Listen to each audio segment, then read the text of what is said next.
dalal sunu gan xam naa dañ koy door ak téléphone bi laata mu yegg si fii ci studio bi ndax bouchon yi bari fii ci Ndakaaru jërë ngeen jëf.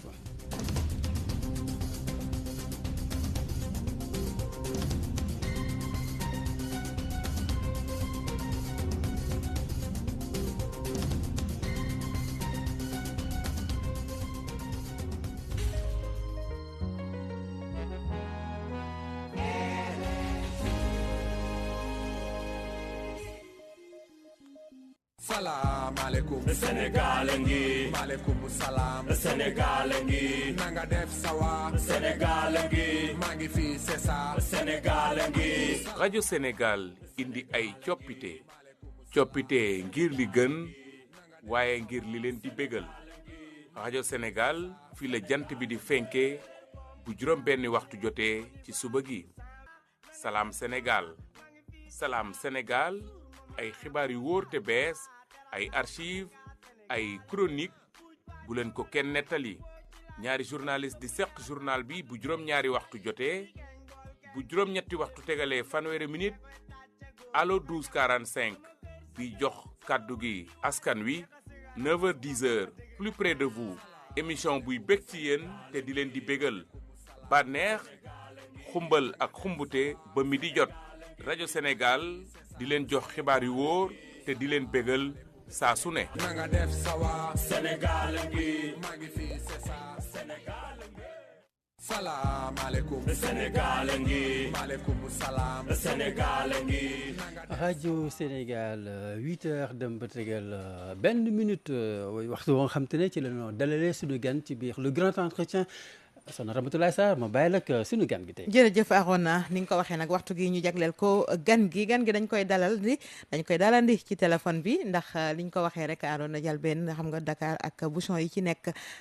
fileeg boobu nag dina egsi xam naa ci kàttan suñu borom mi ngi tudd nag Babacar Gaye moom nag mooy chef de division planification des statistiques ci ministère de l'éducation nationale Babacar Gaye nuyu nañ la dalal la ci Salam Sénégal. waaw Adja Ramatoulaye maa ngi lay nuyu di nuyu Arona di nuyu bépp auditeur buy déglu rajo télévision bu Sénégal. alors ñuy fàttali auditeurs yi nag prétexte bi ñu choisir rek invité la dafa di daje ak journée bëccëg bi nga xamante ni dañuy sargal rek daara yi ñu gis ni nag ci ñetteelu édition bi ñu ngi ko ajal nag accès ci l'excellence ak la spiritualité. moom njiitu réew mi Bassirou Diomaye Diakhar Faye moo fas yéene rek njiite ndaje boobu la fële ci rek arena Babacar ñu daal di dooree rek laaj la yow defi titre bi ma joxe léegi muy rek chef de division planification des statistiques lan la wundu foofu la ci ministère bi lan moo fay sa liggéey. waaw Adjaratou Ramatoulaye lu muy wundu xam nga bu ñuy wax planification mooy lépp lu nga war a mën a tëralee. pour liggéey bi dox. kon dafa am yeneen division yoo xam ne ña nga fa muy yeneen muy ñeent mais division bi dafa nekk division boo xam ne bi benn mënul dem bàyyi ko maanaam lépp lu ñu planifié ci wàllu activité ak it lépp lu ñu war a mën a jël ci wàllu information jëm ci wàllu daara yi sama division moom moo ko yor mu am ñeenti bureau muy bureau planification bi nga xam ne bi mooy planifié bureau bi nga xam ne aussi mooy programmé yépp activité ak bureau bi nga xam ne bi mooy saytu maanaam suivi évaluation ci lépp lu ñuy def ci activités yi ci biir direction des daara bi nga xam ne bii ministère éducation nationale moo ko ëmb. waaw kon ci noonu yaa ñi wax statistique xanaa mën nga ñu wax tamit statistique yi file ci réew mi daara yi ci ñaata lim la ñu toll ñaata taalibe ñoo fa nekk gannaaw loolu tamit ci sa division la ci sa département la bokk. waaw dina jafe nag pour ñu wax lim bi. waaye lu ma la mën a wax mooy xam nga. avant ñuy nekk direction dafa nekkoon inspection des daara. ñu créé woon ko en 2008. 2023 bi la ñu jël benn décret présidentiel érigé ko mu nekk direction. waaw léegi nag boo xamee ne nag comme xam nga ne yow daara yi actuellement nii dafa nekk ci benn cadre informel. mënuguñoo xam lim bi mais defe naa ne ci sunu partenaire au développement yi lu mel ni banque mondiale fexe nañu financer la ñu def benn étude bu ñuy wax cartographie. maanaam xam maintenant limu daara yi ci biir. Sénégal ndaxte loi taxawaay bi ndaxte daara yi bu ñu koy wax il faut ñu xam lan mooy daara ak lan moo war a nekk daara et puis ñu mën leen a ràññile ba xam lim bi yëpp moo tax jafe na lool pour ma wax la avancé benn chiffre boo xam ne bii mooy limu daara ci Sénégal mais mën naa la wax ne tey daara yi ci Sénégal moom moo ëpp tey bu ñu jëlee rek cycle élémentaire bi toll tey ci lu ëpp 8000 mën nañu wax ne moo ko dépassé parce que defe naa ne buñ ko xaymaa dana weesu 40000 maanaam ñeent fukki junniy daara ci Sénégal. 40000 daara fii ci Sénégal daal boo ko xaymaa nga ni dina ko dépassé. dana ko dépassé defaguñ étude bi nag parce que il faut ñu def étude cartographie bi waane lu ñu la mën a wax mooy loolu mais nag bu fekkee ci wàllu tey ba ñu commencé ba léegi daara yu ñuy yoo xam ne ñu ngi leen di ñu ngi ciy intervenir di leen accompagner. waaw tey toll na si junni ak téeméer ak ñaar fukk ak juróom-ñaar. junni ak téeméer ak ñaar fukk ak juróom-ñaar. yoo xam ni état mi ngi leen di accompagner bu baax a baax nga boole si nag aussi juróom-benn fukk ak ñeent yi nga xam ne moom ay daara publique la ak privé yoo xam ni état ci ndimbalu banque islamique de développement taxawal nañ ko depuis 2013 ba tey boo jëlee public bi ñaar fukk ak ñett ñu ngi ciy fonctionner si juróom-ñaari région mais est-ce que xam ngeen est-ce que tamit conditions yi nga xamante ni gannaaw wax nga ni lu ëpp ñeent fukki junni daara ñi ngi fi est-ce que xam ngeen tamit conditions yi nga xamante ni xale yi foofu ñi ngi koy dundee ci biir daara yooyu. waaw conditions yi moom kenn naatable wu ko métti na parce que lu ko def nag mooy Adjaratou Ramatoulaye mooy xam nga ñoom comme ba léegi amuñ benn statut parce que bul fàtte ne aussi projet de loi bu nga xam ne bii moo war a tënk daara yi ci nu ñu leen ni ñuy doxalee ak nu ñu leen di accompagner ba léegi dañ ko voté gul. yóbbooguñ ko assemblée. waaw yóbbuñ ko assemblée d'ailleurs adopté woon nañ ko en conseil des ministres 2018. ci régime bu passé bi. mais ba nouvelle autorité yi ñëwee dañ nañu waat nañ ko càmbaraat ba d'ailleurs projet de loi boobu nga xam ne nekk na ci fukki article ak juróom-ñeent ñu tënk ko ci juróom-ñaari chapitre càmbar nañ ko waat wër fukki régions yi ak ñeent partagé ko ak autorités yi muy autorité administrative yi autorité institutionnelle yi muy inspection d'académie yi ak IEF yi. mais aussi ak acteuru daara yi surtout muy sëriñ daara yi borom daara yi ndongo daara yi ak ndeyu daara yi. invité si aussi waa société civile yi muy syndicat yi ak ñëpp ñoom it ñëw nañ toog càmbar ko ba nga xam ne léegi defe naa ne ñu bees ñiy ñëw dañ gis ne aussi it surtout ci seen référentiel 2050 bi jël nañ en compte bu baax wàllu daara pour faire nan lañ ko war a mën a def pour intégrer ko avec un développement accru ci biir système éducatif bi. mais Babacar Gueye ñu dellu si rek ci jafe-jafe yi nekk ci daara yi mu mel ni yéen a ngi wax formalisation ngir mën a dabu peut-être ñi nekk ci système formel bi mais mu mel ni aussi am na ñoo xam te ne amuñu intérêt ci ñu indi ordre ci mbir mi. waaw xam nga lu ko def mooy déjà ñoom xam nga daara dafa yàgg depuis 11e siècle defe naa ne daara existé na. tey ñu ko yor ñi am na ñoo xam ne dañ ko doon seen i maam doon ko seen i bay te it mooy lu ma wax xam nga foo gis fu ne rek Arona dafa am ñoo xam ne ñi dañuy defar bëgg defar am ñoo xam ne ñii dañuy yàq am na ñoo xam ne ñi yeewu nañ ak évolution monde bi jéem a ànd ak temps parce que état bu ñëwee ne la dama la bëgg a defal décret defal na loi mais dañu si da ngeen di ñëw wax seen xalaat nu ngeen ko gisee ak nu ngeen ko bëggee avec un peu de souplesse maanaam daara yi moom spécificité la boo xam ne bi il faut ñu baal leen mais nag day am toujours ñoo xam ne ñi dañuy yàq boobu nag moo tax tey lu mel ni journée nationale des daara bi ñu def ko pour mën a càmbara gaa yi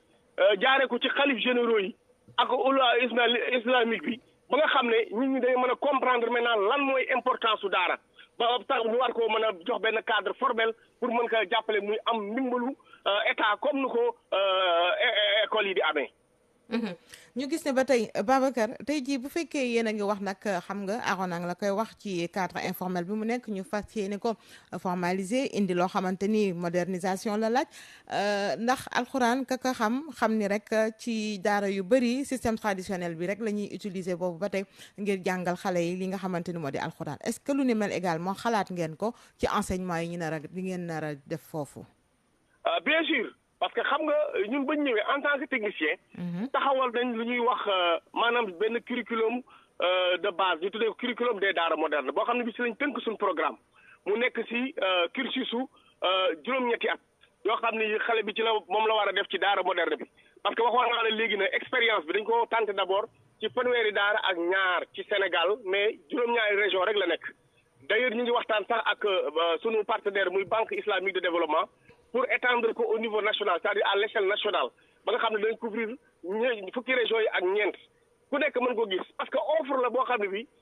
c'est une nouvelle offre mais dafay am ñu nga xam ne tey région yoo xam ne boo jëlee juróom yi nga xam ne dañoo nekkoon à la traîne ci affaire scolarité ñoom dañuy bëgg seen demande que ne bu ñuy jàng français nañ ci boole arabe nañ ci boole alxuraan donc nañ ci boole éducation religieuse raison pour laquelle moo tax ñun aussi loolu bañ ko tënkee képp koo xam ne kii da ngay bëgg aussi pour ànd ak ñun pour ñu liggéey si loolu il faut que nga nangu aussi ñu appliquer si sa biir daara maanaam dérouler sa biir la daara programme boobu ma lay wax. maanaam da ngeen ciy boole tamit jàngum nasaraan si. bien sûr day am jàngum nasaraan parce que boo jëlee intervention yoo xam ne ñu ngi koy def yoo xam ne dañ koy def ak yenn partenaires lu mel ni Banque mondiale ci ay programme projet yu tudd par exemple PIPA DHS yi nga xam ne xale yi nga xam ne ñetti at lañ am ba juróomi at ak aussi ñu nga xam ne ñi sax am nañ juróomi at parce que suñu curriculum bi dafa jël tranche juróomi at ba fukki at ak ñett yi nga xam ni xale bi déjà bu duggee ci daara moderne bi ba génn dafay mën a sax présenter CFE boobu nag bu ko présenter da koy permettre mu mën a dem après ci yeneen am yenn opportunité lu mel ni mu dem ci cycle fondamental français wala mu dem ci formation professionnelle donc yu yëpp ñun dañ koo jël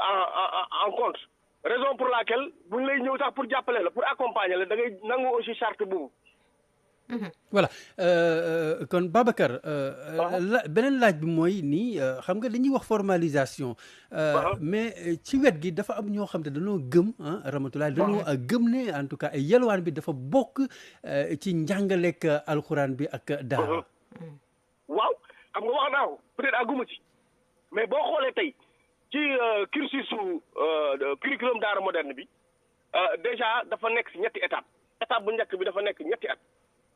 at yooyu dañoo privilégié mémorisation Coran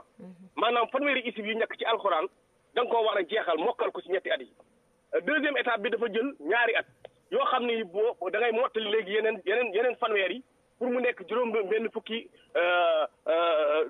juróom-benn fukki yi nga xam ne yi moom nga war a mokkal ci alxuraan léegi maintenant nag boo ko jeexalee nga doog a dugg troisième étape bi ci la français bi di dugg maanaam français bi nag maintenant bu ci duggee day fekk yow mémoriser nga alxuraan léegi nag maintenant bu mémoriser alxuraan bi dootoo am yenn difficulté yi pour mën a surtout assurer sa njàngam enseignement français bu ko defee loolu day yombal parce que xale bi bu dem bu fekkee alxuraan dafay jiitu yaa gën a xam ne mooy gën a mokkal te bu demee sax d'ailleurs ci collège bi moom au lieu que wala élémentaire bi au lieu mu def juróom-benni at daf koy def ñetti at maanaam CICP da koy def benn at C1 C2 mu def ko benn at CM1 CM2 mu def ko benn at bu ko defee mën a présenter certificat am. mais Babacar est-ce que jël ngeen en compte également aspect bi nga xamante ni ñenn ci jàngalekatu alxuraan yi ak yenn daara yi ñoom dañoo jàpp ba tey ci li nga xamante ni moo di apprentissage bu Coran bi traditionnel maanaam ñoom li ñu gis mooy xale bi di jàng alxuraan foog ñu jàngal foog muy dem tamit di yalwaani ndax dañ lay wax sax ni alxuraan gi ak ngay dem yalwaani day tax xale bi dañ koy jàngal daal muy torox maanaam mu mën a muñ nekk koo xamante ni daal kuy oyof lay doon est-ce que loolu tamit jël ngeen ko en compte. jël nañ ko en compte moo tax xam nga boo xoolee ñun suñu politique de modernisation des daara. mooy dañuy ñëw daara traditionnelle bi nga xam ne moom tey alxuraan rek dañ fa doon jàng ak aussi seen méthode caduque yu maanaam yu ancienne yu ñu doon def. empirique yi dañ koy jéem a seet maintenant nan la ñu leen def pour accompagner leen ba nga xam ne dana gën a d'abord ñoŋalaat seen environnement parce que aussi environnement bi nu nga leen ko gisee boo demee ci ab daara gis nga nu muy mel. mais accompagnement yi ñuy def déjà dañ leen di jàppale ci foofu benn ñaar dañ leen di jàppale aussi ci nutrition bi maanaam seen lekk. dañ leen jàppale aussi ci santé bi ak surtout ci formation bi bu ko defee pour nag maintenant nga départir leen directement ou bien forcément ci lu ñu nekkoon dafay jafe mais da ngay naxante ak ñoom te loolu lépp jël nañ ko ci projet de loi bi ba nga xam ne ñoom dañ koy def ndànk-ndànk c'est-à-dire progressivement ba nga xam ne dañ départir ci méthode yu ancienne yi nga xam ne moom lañ doon def. mais nag du yomb mais ñu ngi ci quand même ñu ngi ci bu baax a baax te yaakaar naa ne comme lu ma la wax 1127 daara yi nga xam ne accompagné na leen de 2015 à nos jours. gis nañ ci coppite bu bëree bëri ajatu Ramatoulaye. voilà Babacar Gaye beneen laaj rek ma des ci laataa ñu yegg ci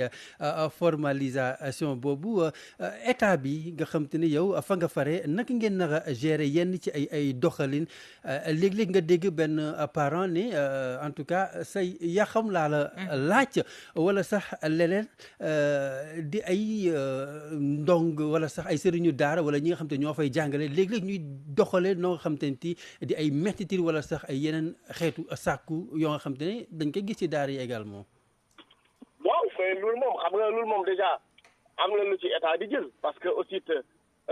yow Arona réerewoo mbir que ne gis nga fi ay borom daara yu am ci ay jafe-jafe ci lu mel noonu. pap def ay châtiment corporel ci ndongo boo xam ne bii wax dëgg yàlla aussi autorisé wuñ ko loolu lépp nag ñun aussi lu ko mën a jël en charge mooy ñu génne benn loi boo xam ne bii président de la république mu doon décret moom moo koy signé bu ko defee léegi ñëpp mën ci tënku ku ci mën a ànd ci parce que même lu ñuy def li aussi forcé wuñ que ne ñëpp dañ cee war a ànd mais li ci am solo mooy que ne pour aussi état mën leen a jàppale parce que bul fàtte ne régime bi passé jëloon na 20% ci fonds de dotation yi à travers donc collectivités territoriales yi nga xam ne aussi compétence transférée la di ko dimbale daara yi boobu nag amul sax xaaj de seen dañ koo def ba nga xam ne jëloon nañ ci daanaka fukki junni ak ñaari junni ay daara yi appuyé leen ci ay vivre appuyé leen ci aussi ci ay xaalis pour ñu mën a ñoŋalaat seen nekkin loolu nga wax nag parents yi wax ko moo tax communication bi ak sensibilisation bi war a nekk de mise parce que il faut que ñu leen di sensibiliser moo tax sax d'ailleurs moo waral lu mel ni tey journée nationale des daara bi ñu def bi nga xam ne bii tey au niveau de chaque région dana am benn porte-parole boo xam ne bii dana fa indi wax fa seen jafe-jafe au niveau de leur région à travers donc les différents départements et communes et villages et quartiers yi nga xam ne abrité nañ ay daara bu ko defee président de la république mën ko dégg ñu mën ko jël aussi en charge te it aussi dina mën a tax bu ñu fekkee sensibilisation bi ngi dem ñu nga xam ne dañuy ñëw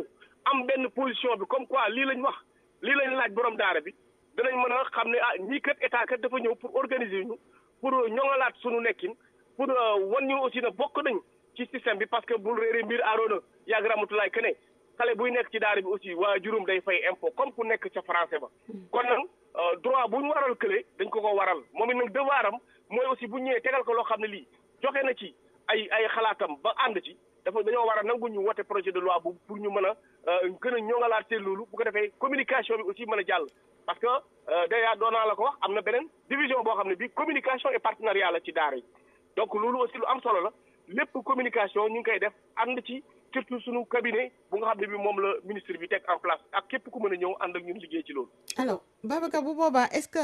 cela veut dire que ni da ngeen di catégorique ci li nga xamante ni moo di wàllu mendicité bi maanaam bu fekkee modernisation boobu yéen a ngi koy acté waxtaan ci aussi ak sëriñu daara yooyu wàllum yalwaan bi moom dañ koy dàkkal ba faw te tamit xale yi nag su boobaa nan la ñuy nekk pensionnat la ñuy nekk wala dañuy wàcc di ñibbi parce que yaa ngi wax ni dinañu def diiru 8 ans foofu ci boobu les cursus. waaw xam nga yalwaan bi moom buñ ne danañ ko dindi définitivement dina jafe. parce que wax yaa ko wax léegi xaw ma Arona. am na loo xam ne lii dafa nekk ci loo xam ne dafa war a bokk ci njàngale bi pour toj xolu xale bi. parce que loolu la ci bokk maintenant nag abuse bu ñu koy def bi di ko abusé wu xam nga xale bi presque léegi du def sax 30 minutes ci daara bi boo jëlee tey lu mel ni Ndakaaru da ngay gis 7 heures xale yaa ngi ci mbedd yi. yaa ngi dégg di poireter les rues là di yalwaan boo demaatee tuuti à 10 heures nga gis leen ñu revenir aat ba lañ fay jógee ay 23 heures mais yaakaar naa ne bu ñu defee ba def loolu ba organiser leen loolu moom waxuñ ne dana dañ définitivement mais dina wàññeeku parce que état dana leen accompagner parce que lu tax ñuy dem ci biti peut-être affaire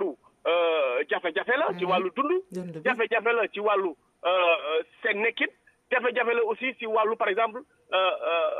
borom daara bi nga xam ne moo leen jël en charge parce que souvent day ñëw nga gis borom daara bu yor plus de 40 ndongo bëgg leen a dundal añ reer ndekki ak seen faj dafay métti mais loolu nag tant que état aussi jàppalewu leen dafay jafe ci ñoom kon pour dire que ne duñ ko mën a wax ne dañuy dindi définitivement la mendicité mais yaakaar naa dina wàññeeku bu baax a baax ci Sénégal. voilà Babacar am na benn campagne bi ñu fi doon junj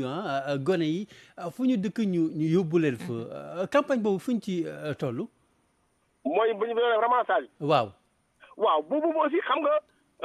déjà organisation buy xeex wàllu yelleefu xale yi ñoom ñoo ko lancé woon d'ailleurs sax ministère de la femme la woon mais xam nga comme lu ma la wax ñun au niveau de ministère de l'éducation nationale souvent ñun côté pédagogique bi la ñuy gën a taxaw mais xam nga bu ñu ne tey wàllu xale yooyu dañuy jël ministère de la justice seen droit ak famille yi nga xam ne tey ñoo yore mbiru xale mais nag ñoom bu ñu ko defee il faut ñu boole ñu si parce que tout simplement ñun aussi lu nga xam ne état jël na ko mu nekk ci politique publique yi ñii ñoo gën ko ñoŋal renforcer ko parce que boo jëlee tey niveau 3 au niveau du référentiel muy capital humain bi képp ku koy wax rek mooy fexe ba nga xam ne citoyen bu ngay xam ne ba ëllëg day nekk ci société bi war na mën citoyen boo xam ne bi wax dëgg yàlla dafay am formation dafay am aussi culture dafay incarner aussi ay valeur am te d'abord daara lu muy njëkk a def ci doomu aadama mooy ay valeur am gis nga fi tey ay kilifa ñu nga xam ne génne nañ ci ay daara tey c'est des bilingues ñu ngi wax français nu leen neexee ñu ngi occupé ay postes yu rëy kenn rek tey mën nañ tudd tey ku mel ni Serigne Mboup di nekk aussi ay employeurs yoo xam ne ñu ngi créer emploi et tout moo tax actuellement nii ramassage buñ doon def bi boo xoolee ñoom it bañ jógee ci seen i kuréel def ay manifestations donc état aussi xaw na teggi tànkam parce que loo gis aussi da ngay waxtaan ak askan wi ñoom it déjà ci régime bi la passé woon mais déjà actuellement nii mën nañu wax ne tege nañ ko ci suuf parce que depuis boo xoolee un grand moment duggatuñ ci yooyu te nouvelle autorité yi aussi ba ñëwee wax dëgg yàlla boobu ba léegi presque 8 mois wala 9 mois dégg nga lu mel noonu ñu commencé ko appliquer waat ci Sénégal. alors bu ñuy waxee côté mendicité bi di ngeen ci apporter ay solutions wala xool nu ngeen di def ak sëriñu daara yooyu di ngeen wax aussi prise en charge médicale ndax xale yi aussi bu ñu nekkee ci benn ëtt di fa jàng yaakaar naa ni li ci war bu ñuy toppee rek li nga xamante ni moo di les droits de l'enfant di ngeen xam ne aussi ñoom am na loo xamante ni yelloon nañ ko. waaw mais xam nga aussi am na yeneen kuréel yoo xam ne taxaw nañ. ancienne semi defe naa léegi xaw ma couverture médicale sanitaire lañ ko tuddee. bu bees bi nga xam ne bi aussi état moo ko taxawal. tey bu ma la joxee firnde rek enrôlé nañ fi woon lu ëpp téeméeri junni ndongo daara sëriñ daara ndeyu daara yoo xam ni dañ leen wutal à travers seen mutuelle de santé yi ay carnet yoo xam ni ëllëg bu ñu mënee faju dañ leen mën a jël en charge loolu déjà affaire la boo xam ne bii dafay mën a jàppale aussi daara tey wax naa la suñ intervention ñuy def à travers les projets yi nga xam ne ñu ngi koy mettre en œuvre ci Sénégal à travers les 14 régions avec l'appui donc des bailleurs volet boobu dañ ko jël en charge volet sanitaire dañ ko jël en charge parce que am na toujours benn allocation boo xam ne bi dañ leen koy jox sëriñ daara bi nga xam ne uniquement bu xale bi feebaree wala yooyu mu mën a def un accord de partenariat avec infirmier chef de poste bu nekk ci douanam wala district bi ba nga xam ne xale yi dañ mën a dem foofu danañ ko jàppale it mu am benn boîte à pharmacie bu nga xam ne bi da koy taxawal mettre ko en place ci biir daara bi yenn premiers soins yi bu xale bi gaañoo wala yu mu def ko parce que gis nga xale yi souvent dañuy feebar duñ am benn couverture maladie bu leen mën a jël en charge te yu yëpp ay jafe-jafe la yoo xam ne ñun commencé nañ ko di ko initier à travers les interventions yoo xam ni c'est éphémère je dirais éphémère parce que dafay nekk genre projet la dañ naan 4 ans wala 3 ans dañuy gunge nangamu daara ci Sénégal mais bu loolu jeexee dañuy projet bi day arrêté bu ko defee sëriñ daara ba continuer waat ci lu mu nekkoon moo tax loolu aussi même ci biir projet bi am na fa lu nga xam ne lii wax dëgg yàlla taxaw nañ ci pour loolu ci wàllu seen dund nutrition déjà tey rek dana am benn convention boo xam ne bi ministre bi dana ko signé ak ministre de l'agriculture pour surtout xam nga ku xam daara aussi xam ne mbay dafa am daara yoo xam ne léegi da nga dem ci àll bi dem boori Sédhiou wala nga dem Ziguinchor wala nga dem Kolda wala nga dem Matam da ngay gis sëriñ daara bi bay dundee lay def taalibe yi dañuy xëy dund demal kokki dañuy bu ñu xëyee dem tool bu ñu récolté ñu def ko seen i grenier mën ci dund année bi loolu aussi état war nañ moo tax l'état ñun boobaa dañuy mettre le focus ci ñaari volets mooy nutrition et santé déjà ñun dafa bokk ci même toujours ci contrat de performance yi ñu signé ak ñoom. Babacar loolu yëpp je pense c'est des réformes yoo xamante ni bés bu excès dina doon lu am solo mais li ñuy ragal mooy tey jii waxtaan gi war ak ñi nga xamante ni ñoo yor daara yi ndax dafa am ñoo xamante ni ce sont des conservateurs ak lu ngeen leen mënti wax tamit dina am daal pour convaincre leen ci yenn yi dina jafe est-ce que loolu jël ngeen ko en compte bu baax a baax ngir dox ci bu baax seen tànk. waaw parce que soxna Ramatoulaye wax naa la ko sax. xam nga ñu bees yi autorités yu bees yi ba ñëwee. dañ ñoo njëkk a wax ne nañ mettre en place benn benn cadre maanaam dispositif de concertation. indiwaat projet de loi ba nga xam ne bii defoon nañ ko ba adopté ko en juillet 2018 en conseil des ministres. bañ dañoo defaat ñëw woote Mbour lëlu fa ñetti fan. woo acteurs yëpp mënoo woo ñëpp nag mais xam nga ñoom it dañoo nekk ci ay kuréel. am na ay fédération nationale des daara. am na lu ñuy wax AGES. am na lu ñuy wax conseil supérieur et cetera et cetera ñoom ñëpp nag ku ne dañ na indil sa ñetti délégué ñoom bu ñu paree nag ñooy vulgariser information bi bu ñuy ñëw ba li ñuy ñëw dañuy préparer seen i kuréel indaale ñoom luñ bëgg bu ñu ñëwee ñu ne point bii lii lañ fi wax lii lañ fi wax ñu ne ñu ne lii bu ngeen ko mënoon dindi ngeen dindi ko lii moo ñuy arrangé daara ñu def bokk d'accord bañ pare dañoo defaat mission def ñetti axe wër fukki régions yi ak ñeent région bu ñu dem ci njiitalu autorité scolaire ba muy inspecteur d'académie ba dañoo waat aussi acteurs yi d'ailleurs sax wolof lañ fay wax duñ fa wax tubaab dañuy ñëw wolof yu leer pen fab traduire ko aussi en arabe ñu ku mënul lire ci français bi lire ci arabe bi kuy présenté ko ci wolof mu dugg ci xelu ñëpp buñ demee ci yeneen yu nga xam ne langue nationale yi joolaa la wala yeneen dana am ay interprète pour mu leer donc loolu mooy tax aussi nga mën leen a convaincre pour ñu accepter pour ñu voter loi parce que ñoom xam nga comme ba léegi dañoo nekk ci benn cadre informel soxna Ramatoulaye day jafe pour nga ñëw rek def forcé moo tax ku ci mën a ñëw it muy autorités yu bees yi ak ñu demoon ñëpp wax dëgg yàlla régime bu passé bi def nañ ci ay jéego te aussi état continuité la ñi it ba ñëwee dañ koo dëxën ba pare def lu rëy maanaam créer aussi benn bureau chargé des relations religieuses au niveau de l'OGECO-présidence muy lu am solo loo xam ne ñoom salué nañ ko te démb rek def nañ ñaari panel yoo xam ne yi def ay kàngam ñoo fi daje waxta ci wàllu daara ñoo xam ne ñi ay ulima lañ expliquer ban stratégie la ñu war a mën a def aussi pour dugal loolu ci biir daara yi xoolaat aussi apport bu nga xam ne bii enseignement religieux le Coran lan la war a mën a apporter aussi ci biir société bi pour mën a former waat le type d'homme demain boo xam ne bii capable de transformer parce que ñoom ils parlent aussi de transformation de la société donc une société inclusive et participative raison pour laquelle ñun aussi ñu am ci yaakaar te it lu ñu gis nii ba ñu defee les 14 régions gis nañ ne effectivement gis nañ adhésion bi mën naa laa wax ne bu ñu ñëwee ay quelques amendements la ñuy def ci articles yi bu ko defee ñun bu ñu paree ñu ngi ci rapport général bi bu ñu paree maintenant mën ko jébbal le ministre de l'éducation nationale ñu jéem a xool maintenant nan la ñuy procéder à une validation sociale d'abord ensuite institutionnelle. Voilà. Nous arrivons justement au terme de cette édition. On va rebondir sur certains points en français. Babacar Gaye. Alors aujourd'hui, le Sénégal célèbre la journée nationale des Dara qui est placée sous le thème de l'excellence et de la spiritualité. C'est une occasion également de parler du milieu même des Dara et puis encore vous, puisque vous êtes le chef de division planification des statistiques. Est-ce que vous pouvez nous confier ou bien nous dire combien de Dara existe-t-il à Dakar? Merci au Sénégal plutôt, excusez-moi. Madame Ramatoulaye, je dirais tout simplement que, effectivement, comme tu l'as si bien dit, la division de planification, donc c'est une division transversale. Aujourd'hui, nous avons 4 divisions au niveau de la direction des DARA, donc gérée par le ministère de l'Éducation nationale, donc une direction. Et pour rappel, l'inspection des DARA a été érigée en 2023 en direction. Depuis lors, on est là en train de travailler et de mener à bien donc la politique de modernisation qui aujourd'hui est très bien appréciée par les bénéficiaires. Maintenant, comme vous venez donc de le dire, il me serait très difficile de prononcer un chiffre relativement au nombre de DARA au niveau national. Mais on est en cours de la cartographie pour recenser l'ensemble des DARA au niveau à travers les 14 régions. Mais je peux peut-être avancer que le nombre de DARA dépasse largement celui des écoles élémentaires au niveau national. Mais du fait qu'ils ne sont pas encore eu ce qu'on appelle, ils n'ont pas encore eu ce qu'on appelle un cadre formel, c'est-à-dire voter la loi portant statut des DARA,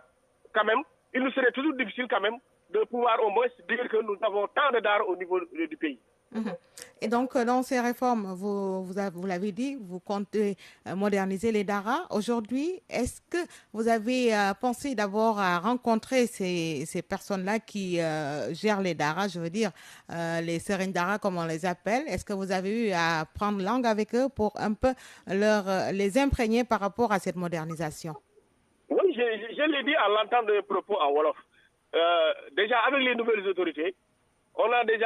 d'abord mis en place ce qu'on appelle un cadre de concertation. Un cadre de concertation qui a eu à réunir donc tous les acteurs des daara, je veux dire,